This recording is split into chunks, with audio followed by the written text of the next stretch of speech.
ಕೊಪ್ಪಳದಲ್ಲಿ ರೈತರಿಗೆ ಕಂಟಕವಾಗ್ತಾ ಇದೆ ಕಾರ್ಖಾನೆಗಳು 22 ಬೃಹತ್ ಸ್ಪಾಂಜ್ ಐರನ್ ಕಾರ್ಖಾನೆಗಳಿಂದ ಕಂಟಕ ಎದುರಾಗಿದೆ. ಬೆಳೆದಂತ ಬೆಳೆ ಕೈಗೆ ಸಿಗದೆ ರೈತರು ಕಂಗಾಲಾಗಿದ್ದಾರೆ. ಕಾರಣ ಏನು ಅಂತಂದ್ರೆ 22 ಬೃಹತ್ ಸ್ಪಾಂಜ್ ಐರನ್ ಕಾರ್ಖಾನೆಗಳಿಂದ ಆಗ್ತಿರುವಂತ ಸಂಕಷ್ಟ. ಕಾರ್ಖಾನೆಗಳಿಂದ ಧೂಳು ಬರ್ತಾ ಇದೆ. ಜನ ಜಾನುವಾರುಗಳಿಗೆ ಇದರಿಂದ ಸಂಕಷ್ಟ ಎದುರಾಗಿದೆ. ಕೊಪ್ಪಳ ತಾಲೂಕಿನ 10ಕ್ಕೂ ಹೆಚ್ಚು ಹಳ್ಳಿಗಳ ಜನಕ್ಕೆ, ಅದರಲ್ಲೂ ಪ್ರಮುಖವಾಗಿ ಅನ್ನದಾತರಿಗೆ, ರೈತರಿಗೆ ಇದರಿಂದ ಟೆನ್ಷನ್ ಆಗ್ತಾ ಇದೆ. ಹ್ಯಾಟಿ, ಮುಂಡರ್ಗಿ, ಲಾಚನಕೇರಿ, ಮುದ್ದಾಬಳ್ಳಿ ಗ್ರಾಮಗಳಲ್ಲಿ ಈ ಕಾರ್ಖಾನೆ ಧೂಳಿನಿಂದ ಜನ ತತ್ತರಿಸಿ ಹೋಗಿದ್ದಾರೆ. ತಾವು ಕಷ್ಟಪಟ್ಟು ಬೆಳೆದಂತ ಬೆಳೆಯನ್ನು ಕೂಡ ತಮ್ಮ ಪಾಲು ಮಾಡ್ಕೊಳಕ್ ಆಗ್ತಾ ಇಲ್ಲ. ಅಷ್ಟರ ಮಟ್ಟಿಗೆ ರೈತರಿಗೆ ಸಂಕಷ್ಟ ಆಗ್ತಾ ಇದೆ. ಲಕ್ಷ ಲಕ್ಷ ಖರ್ಚು ಮಾಡಿ ಬೆಳೆಯನ್ನ ಬೆಳೆದ್ರೂ ಕೂಡ ಬೆಳೆ ಸರಿಯಾಗಿ ಬರ್ತಾ ಇಲ್ಲ. ಕಾರ್ಖಾನೆಗಳ ಸುತ್ತ ಮರ ಗಿಡ ಬೆಳೆಸಬೇಕು ಅಂತ ಹೇಳಿ ಆಗ್ರಹಗಳು ಕೇಳಿ ಬರ್ತಾ ಇದೆ. ಕೊಪ್ಪಳ ತಾಲೂಕಿನ ಹ್ಯಾಟಿ ಗ್ರಾಮದ ಹೇಮಾರೆಡ್ಡಿ ಅನ್ನೋ ರೈತನ ಬಾಳೆ ಬೆಳೆ ನಾಶವಾಗಿರೋದೇ ಇದಕ್ಕೆ ಸಾಕ್ಷಿಯಾಗಿದೆ, ಉದಾಹರಣೆಯಾಗಿದೆ. ಹೇಮಾರೆಡ್ಡಿ 1.5 ಎಕರೆಯಲ್ಲಿ ಬಾಳೆ ಬೆಳೆಯೋಕೆ ಸುಮಾರು $2 ಲಕ್ಷ ಖರ್ಚು ಮಾಡಿದ್ರು. ಆದರೆ ಆದಾಯ ಸಿಗ್ತಾ ಇಲ್ಲ. ಕಾರಣ ಏನು ಅಂತಂದ್ರೆ ಈ ಕಾರ್ಖಾನೆಗಳು ಅಂತ ಹೇಳಿ ಆರೋಪವನ್ನ ಮಾಡ್ತಾ ಇದ್ದಾರೆ. 1.5 ಎಕರೆ ಬಾಳೆ ಹಚ್ಚಿವ್ರಿ ನಾವು. ಅದಕ್ಕೆ ಏನು ಮಾಡೋದು ಖರ್ಚು ಮಾಡಿವಲ್ರಿ. ಸ್ವಲ್ಪ ಹೆಚ್ಚು ಕಮ್ಮಿ 1.5-2 ಲಕ್ಷ ರೂಪಾಯಿ ಖರ್ಚು ಮಾಡೀವ್ರಿ.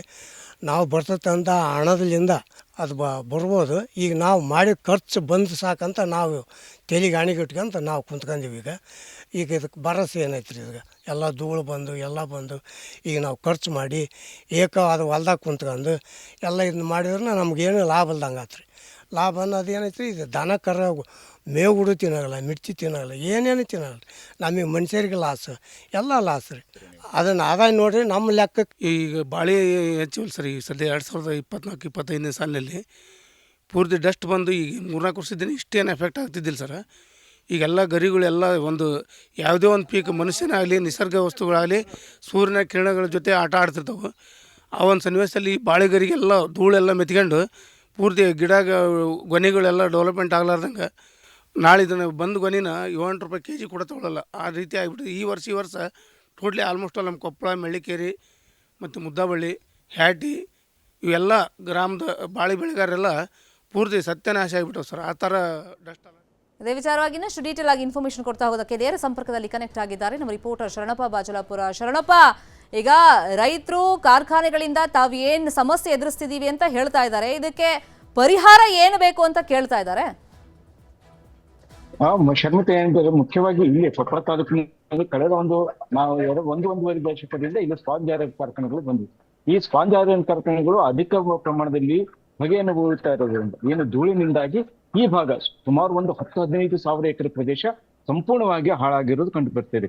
ಮುಖ್ಯವಾಗಿ ಇಲ್ಲಿ ಸ್ಪಾಂಜ್ ಐರನ್ ಅಂತಿರೋದೇ ಇಲ್ಲಿ ಅತಿ ಧೂಳು ಮತ್ತು ಇಲ್ಲಿರುವ ಸೂಸ್ತಿರುವಂತಹ ಧೂಳನ್ನ ನಿಯಂತ್ರಿಸಬೇಕಾಗಿದ್ದು ಆ ಕಾರ್ಖಾನೆಗಳ ಜವಾಬ್ದಾರಿ. ಆದ್ರೆ ಅದಕ್ಕೆ ಬರುವಂತ ವೈಜ್ಞಾನಿಕ ಏನ್ ಕ್ರಮಗಳೇನದೋ ಅವನ್ನ ತೆಗೆದುಕೊಳ್ಳದೇ ಇರುವಂತ ಕಾರಣಕ್ಕಾಗಿ ಈ ಧೂಳು ಈಗ ಬೆಳೆಗಳ ಮೇಲೆ ಬರ್ತದೆ. ಅದರಲ್ಲೂ ತೋಟಗಾರಿಕೆ ಬೆಳೆಗಳ ಮೇಲೆ ಇದು ಬಿದ್ದಿರೋ ಕಾರಣಕ್ಕಾಗಿ ಇಲ್ಲಿ ಸಂಪೂರ್ಣವಾಗಿ ಬೆಳೆ ನಾಶವಾಗ್ತಾ ಇದೆ ಮತ್ತು ದ್ವಿತೀಯ ಸಂಶ್ಲೇಷಣೆ ನಡೆಯದೇ ಇರುವಂತ ಕಾರಣಕ್ಕಾಗಿ ಇವು ಕಾಳು ಕಟ್ತಾ ಇಲ್ಲ ಅಂತ, ಅಂದ್ರೆ ಫಸಲು ಬರ್ತಾ ಇಲ್ಲ ಅನ್ನುವಂತ ಇದಿದೆ.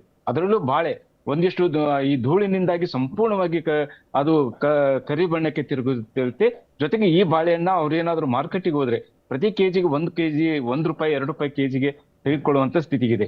ಮತ್ತು ಇಲ್ಲಿ ಬಂದಿರುವಂತ ಸುಮಾರು 1 ಎಕರೆಕ್ಕೆ $1 ಲಕ್ಷ 1.5 ಲಕ್ಷ ಖರ್ಚು ಮಾಡಿರುವಂತ ರೈತನಿಗೆ ಒಂದು ಆದಾಯ ಬಂದ್ರೆ ಒಂದು 2-3 ಲಕ್ಷ ಆದಾಯ ಬರ್ಬೋದು. ಆದ್ರೆ ಈಗ ಅದು ಯಾವುದೂ ಇಲ್ಲದೆ ಮಾಡಿರುವಷ್ಟು ಖರ್ಚು ಬರೋದಿಲ್ಲ. ಈ ಕುರಿತು ಏನು ರಾಯಚೂರಿನ ಕೃಷಿ ವಿಶ್ವವಿದ್ಯಾಲಯ ಒಂದಿಷ್ಟು ಸರ್ವೆಯನ್ನು ಮಾಡಿದೆ. ಸರ್ವೆ ಪ್ರಕಾರ ಅವ್ರು ಹೇಳ್ತಾರೆ ಅಂತ ಹೇಳಿದ್ರೆ ಇಲ್ಲಿ ಸ್ಪ್ರಿಂಕ್ಲರ್ ಅನ್ನು ಅಳವಡಿಸಬೇಕು, ಕಾರ್ಖಾನೆಗಳು ವೈಜ್ಞಾನಿಕವಾಗಿ ಧೂಳನ್ನು ನಿಯಂತ್ರಿಸಬೇಕು, ಜೊತೆಗೆ ಇಲ್ಲಿ ರಸ್ತೆಗಳನ್ನು ಸಹ ಧೂಳು ಹರಡದಂತೆ ನೋಡಬೇಕು ಮತ್ತು ಈ ರೀತಿ ಬೇರೆ ಬೇರೆ ಕ್ರಮಗಳನ್ನು ನೋಡುತ್ತಾರೆ. ಮತ್ತು ಏನಾದ್ರೂ ಅವುಗಳ ಸಮಸ್ಯೆ ಇದ್ದಾಗ ಒಂದಿಷ್ಟು ಕೃಷಿ ವಿಜ್ಞಾನಿಗಳನ್ನು ಕರೆದುಕೊಂಡು ಹೋಗಿ ಅವುಗಳನ್ನು ತೆರಬೇಕಂತ. ಆದ್ರೆ ಅದೆಲ್ಲವೂ ಒಬ್ಬ ರೈತನ ಸಾಧ್ಯ ಅನ್ನುವಂತ ಮಾತು ಕೇಳಿ ಬರ್ತದೆ. ಈ ಕುರಿತು ಒಂದು ಜಿಲ್ಲಾಡಳಿತ ಸ್ಪಷ್ಟವಾದ ನಿರ್ಧಾರ ಮತ್ತು ಒಂದಿಷ್ಟು ಕ್ರಮಗಳನ್ನ ಸೂಚಿಸಲೇಬೇಕಾಗಿದ್ದು ತೀರಾ ಅನಿವಾರ್ಯವಾಗಿದೆ ಅಂತ ಹೇಳ್ಬೋದು. ಶರ್ಮಿತಾ, ನೋಡೋಣ ಯಾವ ತರ ಕ್ರಮ ಕೈಗೊಳ್ತಾರೆ. Thank you so much Sharanappa, ಈ ಕ್ಷಣದ ಮಾಹಿತಿಯನ್ನು ಕೊಟ್ಟಿದ್ದಕ್ಕೆ.